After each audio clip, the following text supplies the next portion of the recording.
I still remember the exact moment the room went quiet. It was a normal Sunday dinner. Same table. Same plates. Same conversation about bills, rising prices, and how expensive everything had become. My father leaned back in his chair, shook his head and said, "In this market, only people with serious money can afford a house." My mother added almost gently, "Some people just aren't built for that kind of pressure." I nodded. I didn't argue. I didn't defend myself. I just let the words sit there between us like they always had. Because this wasn't new. Growing up, money was never something we talked about calmly. It was always something we survived. Every small expense was discussed. Every purchase had to be justified.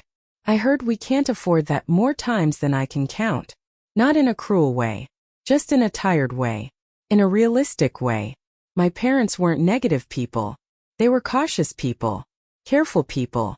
The kind of people who believed that dreaming too big was dangerous. When I was 13, I once showed my father a picture of a modern house I had saved from a magazine. It wasn't even a mansion. Just a clean, bright home with large windows and a small front yard. I remember saying half-joking, "One day I'll buy something like this." He laughed softly and said, "With what money?" He didn't mean it to hurt me. But it did. Not because he laughed. Because he believed it. That sentence stayed with me longer than he ever knew. By the time I was in my early 20s, reality had started to prove him right. I got my first job after graduation, and the paycheck looked decent on paper. But after rent, utilities, groceries, transport, and helping at home when needed, there wasn't much left. Some months there was nothing left. I watched friends talk about investments in property like it was normal, like it was achievable. I felt like I was running in place. At family gatherings, relatives would ask about my plans. Thinking of buying something? They would joke. My parents would answer for me. Let him stabilize first. A house is not for everyone. I would smile. Inside something burned. There was a night I remember clearly. I had just checked my bank account after paying all my bills. The balance was lower than I expected. I sat on the edge of my bed staring at my phone screen. It wasn't dramatic. No tears. No breakdown. Just a quiet heaviness. A quiet thought that maybe I was exactly what they believed, average, limited, realistic. Maybe I wasn't built for big things. But something about that thought bothered me more than the low balance did. It wasn't the money that hurt. It was the acceptance. The idea that I would settle into the identity that had been quietly assigned to me. A few days later, I casually mentioned to my parents that housing prices were rising fast. My father responded immediately, "That's why you don't chase things beyond your reach." My mother nodded in agreement. It's better to live stress-free than to struggle trying to prove something. That was the moment something shifted inside me. Not anger. Not rebellion. Just clarity. They weren't trying to limit me. They were trying to protect me. They had spent their whole lives avoiding financial risk. To them, stability meant safety. A mortgage meant danger. A big goal meant potential failure. And failure in our house was something you avoided at all costs. That night, I didn't make an announcement. I didn't post a motivational quote. I didn't tell anyone I was going to prove them wrong. I just opened my laptop and started reading. About credit scores. About real estate markets. About saving strategies. About people who started with less than I had. It wasn't glamorous. It was spreadsheets and late nights and confusing terms I didn't fully understand at first. The next morning, nothing looked different. I went to work as usual. Came home as usual. Sat at the same dinner table as usual. But something inside me had changed. I stopped arguing in conversations about money. I stopped defending my ambition. I stopped explaining what I wanted. When my father said, "Be realistic," I simply replied, "I am." What they didn't know was that I had started tracking every expense. Every coffee. Every unnecessary purchase. I set a savings goal that scared me. An amount that felt almost impossible.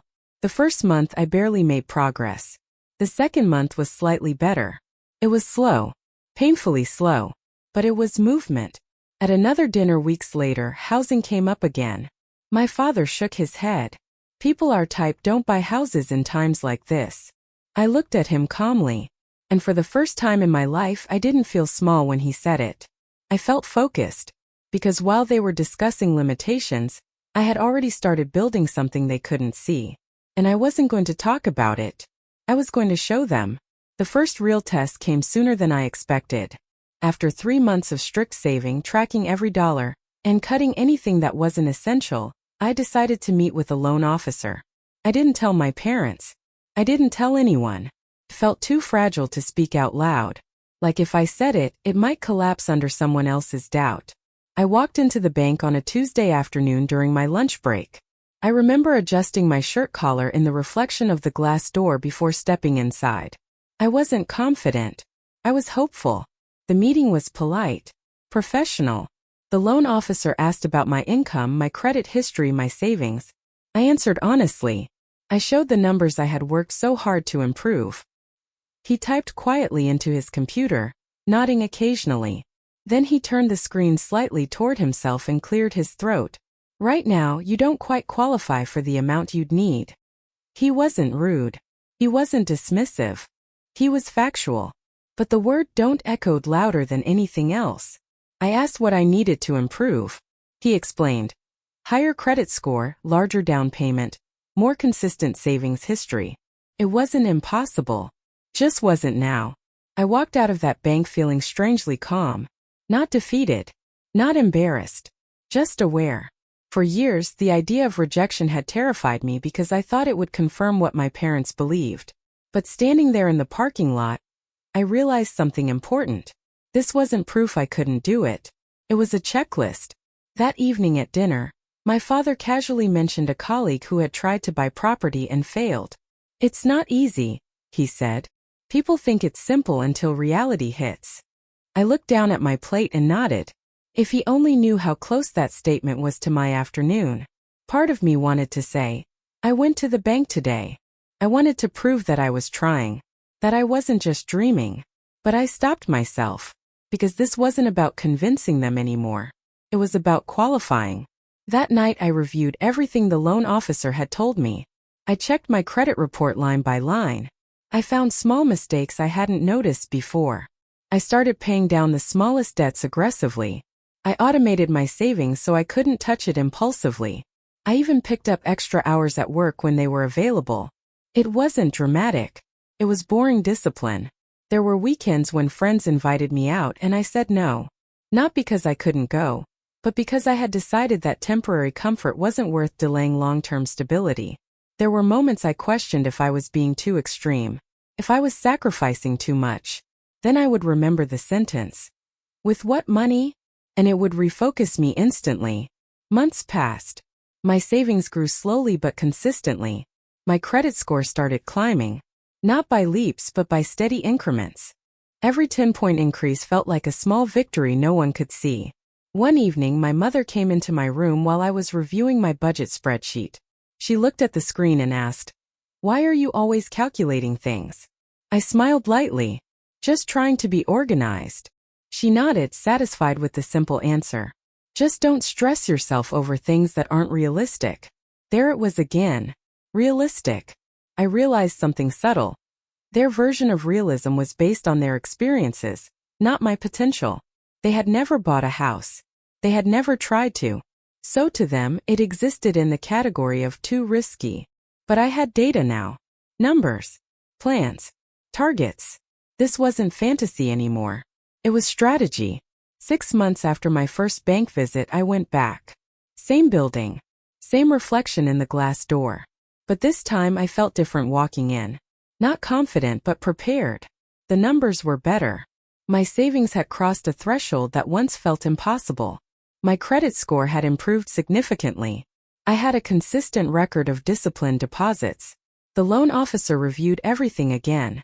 This time his tone shifted slightly. You've made strong progress, he said. You're much closer. Not approved yet, but close. Instead of disappointment, I felt momentum. Close meant directionally correct. Close meant measurable growth. Close meant this wasn't a dream anymore, it was a timeline. That night at dinner, housing came up again. My father shook his head while watching the news. Prices are rising every month. If you're not already established, you're too late. For a brief second, doubt tried to sneak back in. Too late. I went to my room afterward and opened my savings account. I looked at the number carefully. It wasn't huge. It wasn't impressive by wealthy standards. But it represented months of quiet discipline. It represented saying no when it was easier to say yes. It represented not announcing my plans prematurely. It represented proof. For the first time, I allowed myself to imagine the moment clearly. Not the house itself, but the reveal. The silence at the table. The keys sliding across the wood. The confusion on their faces. I didn't imagine it to feel superior. I imagined it to feel free. Because this wasn't about proving them wrong. It was about proving to myself that I wasn't limited by inherited beliefs. And for the first time in my life, I could see the path clearly. I wasn't there yet. But I was no longer wondering if I could get there. Progress stopped feeling exciting after a while. At first, every improvement felt like momentum. A higher credit score. A growing savings account.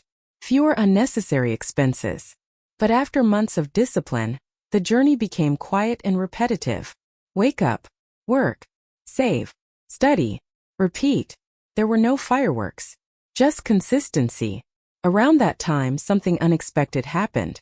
My company announced budget cuts. Not layoffs, but reduced hours for several departments, including mine. My income dropped slightly for 3 months. It wasn't catastrophic, but it was enough to slow everything down. For the first time since I started this journey, fear crept back in. Not loud fear. Not panic. Just a whisper. What if this is as far as you go? I adjusted quickly. I looked for additional freelance work. Small projects. Weekend shifts. Anything legal and manageable. It meant longer days. It meant less sleep. But I had already committed to this path. I wasn't going to let a temporary setback become a permanent excuse. At home, my parents noticed I was busier. "You're working too much," my mother said one evening. "I'm fine," I replied. My father added, "Just make sure you're not chasing something unrealistic." That word again. Unrealistic. It didn't sting the way it used to. Now it sounded outdated. Like advice from a different era. I understood where it came from, years of playing safe, avoiding debt, fearing instability. But I also knew something they didn't. Risk managed correctly isn't recklessness. It's leverage. During those months of reduced income, I learned something more valuable than money. Emotional control. It would have been easy to pause my savings plan and wait for stability to return. It would have been logical. But instead I adapted. I trimmed even more from my expenses. I renegotiated bills. I sold things I didn't use. The number in my savings account didn't grow fast during that period. But it didn't shrink either. And that mattered. One night I opened a real estate website just to look. I told myself it was harmless. Just research. Just market awareness. But as I scrolled through listings, something changed. Instead of feeling distant or impossible, the houses felt measurable.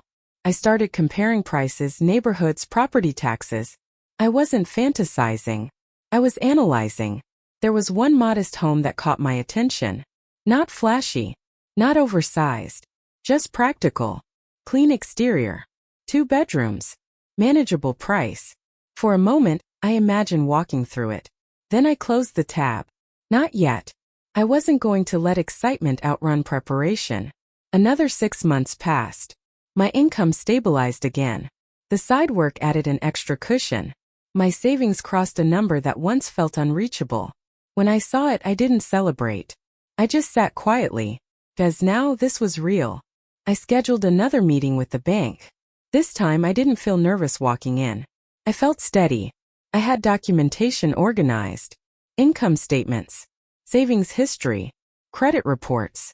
Everything clean. The loan officer reviewed the file carefully. "You've been consistent," he said. "That makes a difference." He asked a few more questions, typed a few more numbers, then leaned back slightly. "You qualify." He said it simply, calmly, like it was routine. But for me it wasn't routine. It was the first external confirmation that I wasn't delusional. I nodded professionally, asked about next steps. Interest rates. Down payment specifics. Closing costs. I took notes carefully, as if this were just another business decision. Inside, something was rising. Not excitement, not arrogance, but validation. Not because they were wrong, but because I hadn't quit. That night at dinner, my parents were discussing rising rent prices in our area. My father shook his head. At least renting keeps you flexible. Buying ties you down. I listened carefully. For a brief second, I wondered what they would say if they knew I had just been approved for a mortgage. Would they panic? Would they discourage me? Would they say I was moving too fast?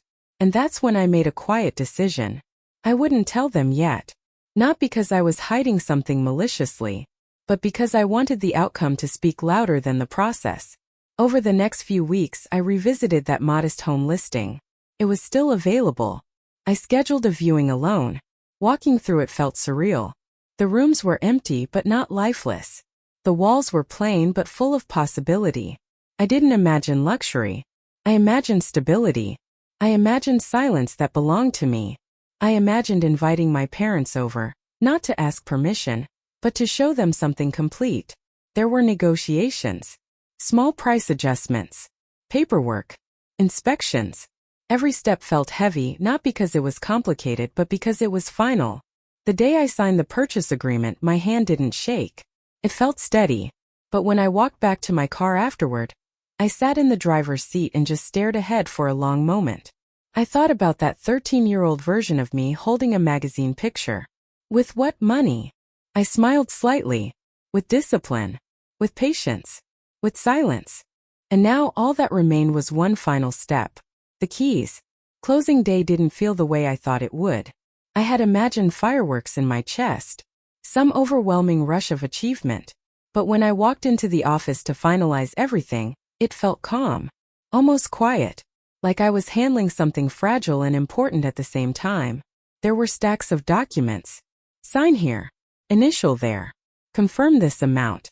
Verify that number. The process was technical, structured, almost boring on the surface. But beneath that routine paperwork was years of doubt, months of discipline, and every small sacrifice I had made silently. When the final signature was placed, the agent smiled and said, "Congratulations. It's officially yours." Officially. That word landed differently. I nodded, thanked her, and stood up. She handed me a small envelope. Inside were the keys. They weren't dramatic. Just metal keys on a simple ring. But they felt heavier than they should have. Not physically heavy. Symbolically heavy. I walked out of that building alone. Sat in my car. Closed the door. And for the first time in this entire journey, I let myself breathe deeply. Not because I had something to prove anymore, but because it was done. No one knew yet. Not my friends. Not my relatives. Not my parents. Especially not my parents. On the drive home, I kept thinking about how normal everything looked. Traffic lights. Pedestrians. Shops open like any other day. The world didn't pause to recognize what had just happened. And strangely, I liked that. This wasn't a public achievement. It was personal. That evening, dinner felt like every other Sunday. My mother was talking about grocery prices rising again. My father was watching the news, commenting on interest rates. I slipped the keys into my pocket before sitting down.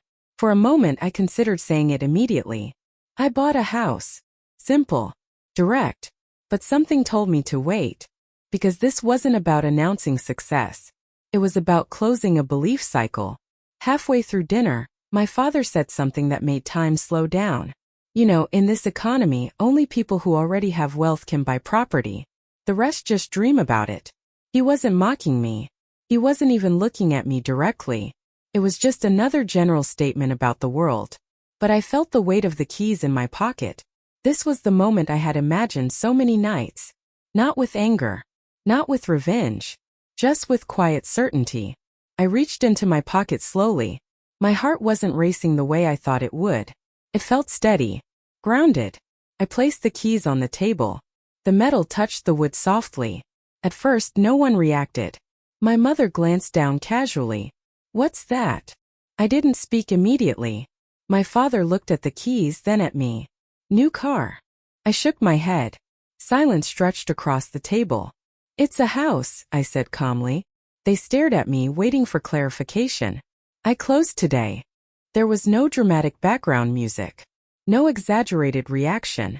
Just stillness. My mother blinked twice. "Closed on what?" "A house," I repeated. "I bought one." The silence deepened. My father leaned back slowly in his chair. Not in disbelief but in processing. You're serious? I nodded. For months, I continued. I've been working on it. Saving. Fixing my credit. Planning. My mother's voice softened. Why didn't you tell us? I looked at her honestly. Because I didn't want to talk about it. I wanted to do it. That sentence wasn't defensive. It wasn't sharp. It was simply true. My father picked up the keys and turned them slightly in his hand. I could see something shifting in his expression. Not pride yet. Not even full understanding. It was recalibration.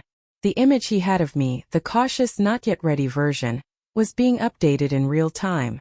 How? He finally asked. The question wasn't skeptical anymore. It was curious. So I told them. Not every detail. Not every sacrifice. But enough. The bank meetings. The rejected first attempt. The improved credit score. The side work. The months of tracking expenses. My mother's eyes grew watery, though she tried to hide it. We just didn't want you to struggle, she said quietly. I know, I replied. And I meant it. That was the thing. They weren't wrong for worrying. They just didn't know I had grown past the version of me they were protecting. My father set the keys back down gently. When do we see it? There was no sarcasm in his voice now. No warning. No caution. Just interest. Anytime you want, I said. And in that moment, something subtle changed between us. Not hierarchy. Not authority. Respect. Not because I bought a house. But because I proved to myself and quietly to them that belief can be expanded. The house wasn't the victory. The discipline was. The silence was. The refusal to accept inherited limits was. Later that night, alone in my room, I held the keys again. They no longer felt heavy. They felt earned. Complete. Next. Part 5 expanded approximate. 800 words. 2 days later they came to see it. I didn't over-prepare. I didn't decorate. I didn't try to impress them. The house was still mostly empty. Just clean floors, blank walls, and sunlight pouring through the windows. It wasn't staged like something from a magazine. It looked real. Achievable. Human. When we pulled into the driveway, my mother looked at the exterior quietly. This one, she asked softly. This one, I replied. My father stepped out of the car slowly, scanning the structure the way he examines anything unfamiliar. Carefully, cautiously. I could almost see his mind calculating square footage, estimating cost, evaluating risk. I unlocked the door and pushed it open. The sound echoed slightly inside. Empty rooms always do that, they amplify small noises. We stepped in together. No one spoke for the first few seconds. My mother walked into the living room and touched the wall lightly, as if confirming it was solid. My father checked the windows, then the kitchen, then the hallway. Not suspicious, just thorough. It's nice, my mother finally said. Not extravagant.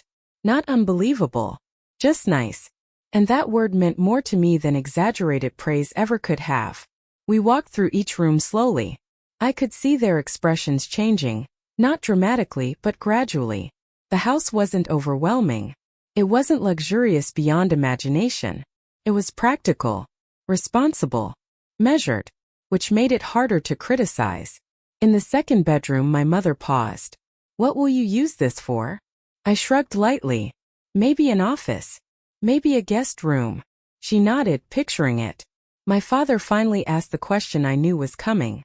The payments manageable? I met his eyes directly. Yes. I didn't say it arrogantly. I didn't say it defensively. Just confidently. Because I had run the numbers dozens of times. I had stress-tested my budget. I had planned for emergencies. This wasn't impulse. It was calculated risk. He walked toward the window and looked outside for a moment. Interest rate. I told him. He nodded slowly. That's not bad. That was the closest he would come to saying good job in financial language. We stood in the kitchen for a while after that. No dramatic speeches. No cinematic tears. Just 3 people standing inside something that once felt impossible. Finally, my mother said quietly, "You did all this without saying anything." I wanted to be sure first, I answered. She looked at me differently then. Not like a child making plans. Not like someone experimenting, but like an adult who had executed something significant. On the drive back to their house, the energy felt different. Lighter. Not because I had proven them wrong, but because a silent tension had dissolved. That night, after they left, I returned alone. I brought nothing with me except a folding chair and a bottle of water. I placed the chair in the center of the living room and sat down. The house was quiet. No furniture. No noise. Just space. I looked around slowly. Every corner represented discipline. Every wall represented restraint. Every empty echo represented delayed gratification. For years I had believed that success would feel loud, that it would feel explosive.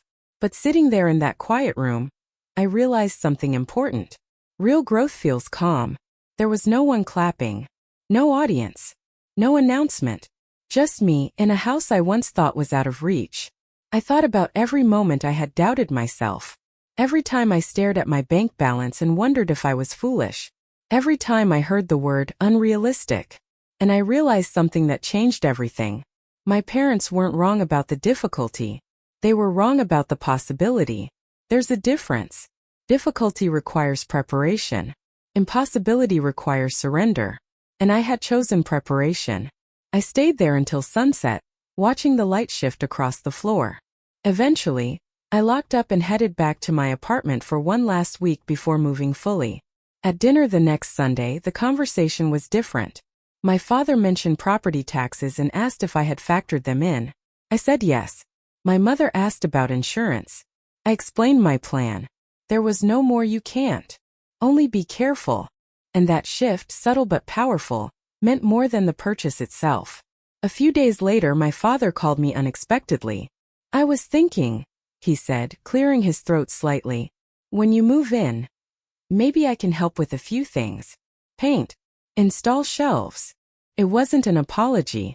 It wasn't a confession of doubt. It was participation. And that meant he had accepted it. The following weekend, we stood side by side painting the second bedroom. The same man who once laughed at a magazine picture was now carefully taping edges to make sure the lines were clean. At one point he stepped back, looked at the wall and said quietly, almost to himself, "You really did it." Not dramatic. Not emotional. Just factual. I smiled slightly. "Yes," I said. And this time there was no doubt in the room. Moving day arrived quietly. There was no big announcement. No social media post. No dramatic caption about dreams coming true. I rented a small truck, packed my apartment in organized boxes, and drove to the house early in the morning before the streets got busy. As I unlocked the door for the first official move-in, something felt different from the first visit. The space no longer felt like a possibility. Felt like responsibility. Every box I carried inside wasn't just furniture or clothes. It was proof of transition. Proof that I wasn't planning anymore. I was living it.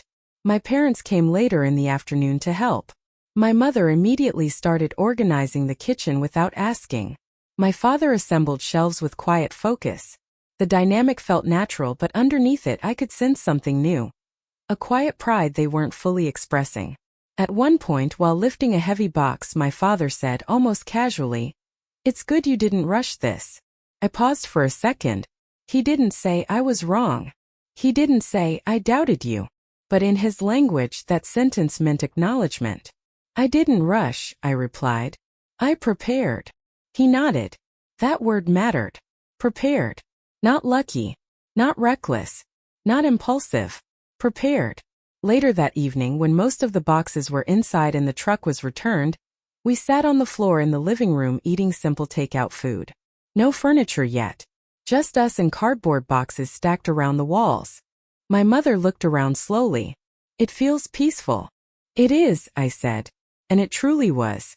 Not because the house was perfect, but because it represented control, stability, growth. After they left that night, I walked from room to room slowly. Not inspecting. Just absorbing. The first bedroom. The second room that would become my workspace. The small backyard. The kitchen counter where future conversations would happen. For the first time in years, I felt something that had nothing to do with money. Security. Not the kind that comes from avoiding risk. The kind that comes from facing it correctly. I thought back to every dinner conversation where doubt had been served alongside food. Every warning about being realistic. Every protective comment disguised as limitation. And I realized something deeper. If I had announced my plan early, I might have absorbed their fear. I might have internalized their hesitation. I might have slowed down to accommodate their comfort. Silence protected my momentum. Not silence out of resentment.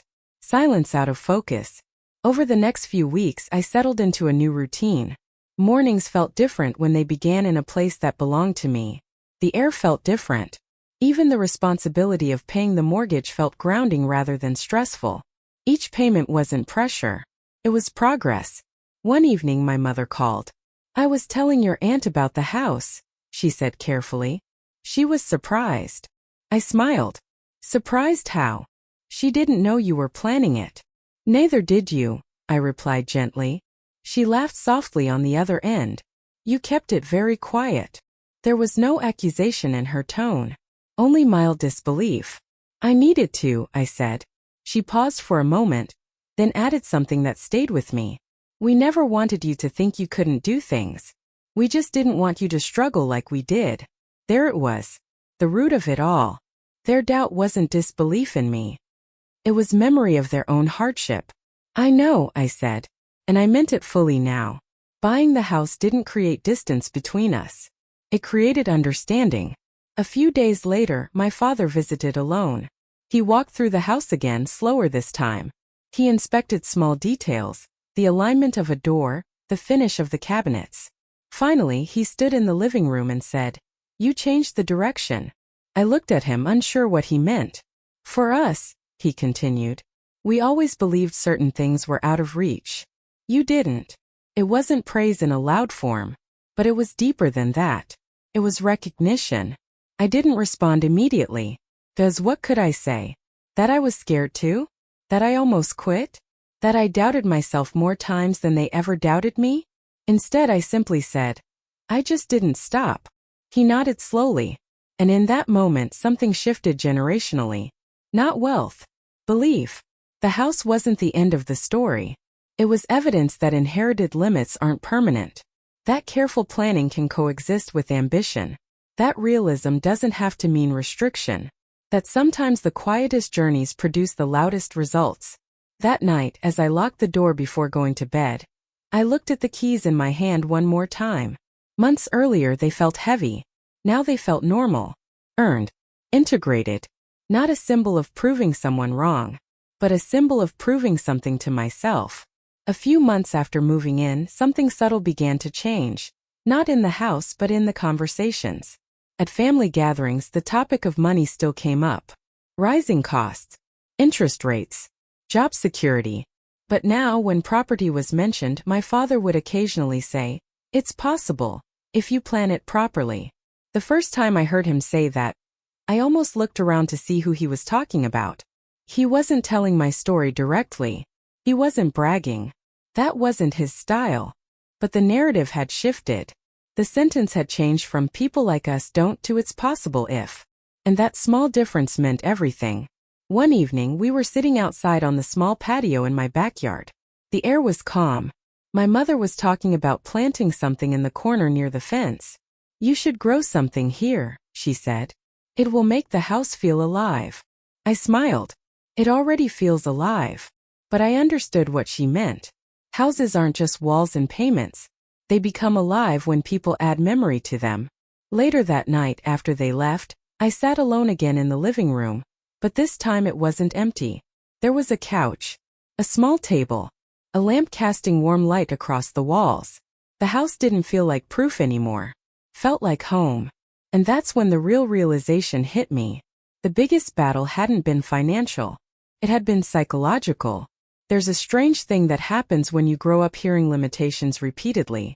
Even if they're said with love, they plant quiet ceilings in your mind. Invisible lines that define what feels normal and what feels too much. Breaking those ceilings doesn't require rebellion. It requires evidence. And evidence requires action. I didn't become a different person overnight. I didn't suddenly turn into someone fearless. I was scared during negotiations. I was nervous signing papers. I double-checked numbers constantly. I imagined worst-case scenarios more times than I'd admit. But I moved forward anyway. That's the part no one sees when they see the keys sliding across a table. They see the moment. They don't see the months of silence behind it.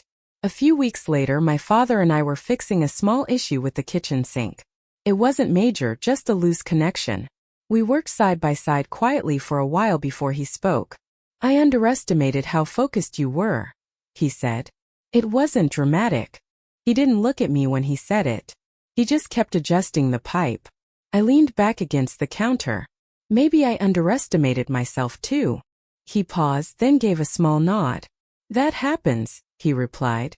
And in that short exchange there was closure. Not because someone apologized, but because we understood each other. My parents' caution had built stability in our family. It kept us safe during hard years. It made sure bills were paid and risks were minimized. That mindset wasn't wrong. But it wasn't complete. I didn't reject their lessons. I expanded them. Stability plus ambition. Caution plus strategy. Realism plus preparation. That balance changed everything. Months passed, and the mortgage payments became routine. The house stopped feeling like an achievement and started feeling like a responsibility I handled naturally. And that's when I truly knew I had grown. Success that still feels shocking can disappear. Success that feels normal becomes identity. One afternoon, while organizing old documents, I found that magazine clipping from years ago, the one with the bright windows and small front yard. It was slightly folded and worn at the edges. I held it in my hands and smiled. The house I bought wasn't identical to that picture. Different layout, different design, but the feeling was the same. Possibility. I didn't show the clipping to my parents. I didn't need to, because the real transformation wasn't visible on paper. It was visible in language, in tone, in belief. A few months later, at another family dinner, back at the same table where the keys once touched the wood, my father said something that made me pause. "Sometimes," he began slowly, "the younger generation sees things differently. That's not always bad." I didn't react dramatically. I just nodded, because this was never about proving them wrong in a loud way. It was about shifting perspective quietly. When I left that dinner, I didn't carry keys in my pocket with the same symbolic weight anymore. They were just keys now. Functional. Ordinary. And that's how I knew the story had completed itself. The house wasn't a surprise anymore. It was part of my life. And the sentence that once echoed, "With what money?" no longer felt like a challenge. It felt like a reminder of how far I had come. Time did something unexpected. It made the story ordinary. A year passed. The mortgage payments continued. The seasons changed outside the same windows I once stood in with disbelief. The backyard that started as bare soil now had small plants growing along the fence, the ones my mother insisted on planting. The house no longer felt like a milestone, felt like routine. And that, more than anything, showed me how much I had changed. Because the real transformation wasn't buying the house. It was becoming the kind of person who could maintain it without fear. There was a night when the power went out during a storm. The entire block went dark. A year earlier, something like that might have stressed me out, worried me about costs, repairs, responsibility. Instead, I grabbed a flashlight, checked the breaker, and handled it calmly. That small moment showed me something powerful. Confidence doesn't come from ownership. Comes from competence. Owning the house didn't magically make me secure. Learning, preparing, and taking responsibility did. One evening, my parents came over for dinner at my place for the first time since everything had settled. Not to inspect. Not to evaluate. Just to visit. My mother helped in the kitchen like she always had. My father sat at the dining table scrolling through news headlines on his phone. At one point he looked up and said, "Interest rates might go up again." I smiled. I locked mine in. He gave a short nod of approval. No lecture. No warning. Just trust. Later that night, after we finished eating, my mother looked around the room and said something simple that stayed with me. "This feels stable." Stable. That was always their definition of success. Not luxury. Not excess. Stability. And for the first time our definitions matched. After they left, I stood in the doorway for a moment, watching their car disappear down the street. I realized something that hadn't been obvious before. They didn't change because I bought a house. They changed because I changed. They saw consistency. They saw discipline. They saw risk managed intelligently. The keys sliding across the table was dramatic in memory, but the real shift happened in the months before that moment. It happened when I stopped arguing, when I stopped needing validation, when I stopped announcing plans prematurely. Silence wasn't secrecy. It was strategy. Looking back now, I understand why their words once felt so heavy. When you grow up hearing limitations, they don't just shape your decisions. They shape your identity. You start measuring yourself against invisible ceilings. The hardest part isn't earning more money. It's rewriting internal narratives. And rewriting narratives takes evidence. The house was evidence. But more importantly, the process was evidence. There were no shortcuts. No inheritance. No sudden windfall. Just slow, deliberate growth. And that's what made it real. Sometimes people ask me now, how did you do it? I don't give them a dramatic story. I don't talk about proving anyone wrong. I tell them the truth. I stopped trying to win arguments and started trying to win habits. Because arguments create noise. Habits create results. One afternoon I visited my parents again. We sat at the same dining table where the keys once touched the surface. The table looked the same. The chairs were the same. The room hadn't changed. But the energy had. There was no unspoken ceiling hovering over me anymore. Just conversation. At one point my father said to a relative on the phone, buying property isn't impossible. It just takes discipline. I didn't interrupt. I didn't smile proudly. I just listened. Because that sentence meant the cycle had shifted. The belief that once limited me had evolved. Not through confrontation. Through demonstration. As I drove back home that evening, I realized something else. The story was never really about a house. It was about identity. About stepping beyond inherited fear without rejecting inherited love. About respecting your parents' experiences, but not allowing those experiences to define your ceiling. The keys were never weapons. They were proof. Proof that careful ambition works. Proof that silence can be powerful. Proof that preparation changes perception. And now when I place those same keys on my kitchen counter at night, they don't remind me of doubt anymore. They remind me of growth. Not loud growth. Not dramatic growth. Just steady, earned, grounded growth.